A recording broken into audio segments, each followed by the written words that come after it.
ఈ మట్టి దేవుని చేతిలో ఉంది, మనం దేవుని చేతిలో ఉన్నాం. అది చూపిస్తున్నాడు ఇర్మియా ద్వారా ఇశ్రాయేలీలకి. ఒక్కొక్కరు విర్రవీగుతుంటాడు, గర్వంతో మాట్లాడుతుంటారు. వారి బలాన్ని చూసుకొని ధనాన్ని చూసుకొని విర్రవీగుతుంటాడు ఒక్కొక్కడు. దేవుడు చూస్తూ ఉంటాడు, ఎంతవరకు రా నాయనా నీ బలం, ఎంతవరకు నీ బలగం, ఎంతవరకు నీ సొమ్ము. నువ్వు నీ లోపలికి వెళ్ళే జీవవాయువుని అట్లా ముక్కులు మూశాను అనుకో, అవుట్, నీ ప్రాణం పోయింది. ఎంతవరకు విర్రవీగుతావు నువ్వు? ఏం చేయగలవు నువ్వు? ఒకసారి ఆలోచించదు.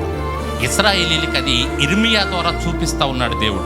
నా కోపం వచ్చిందనుకో, ఒకటి ఎర్రగొట్టాలనుకో, దెబ్బకి నేను నిన్ను ఎర్రగొట్టగలను. ఎందుకంటే నా చేతిలో మట్టివి నువ్వు నా చేతిలో.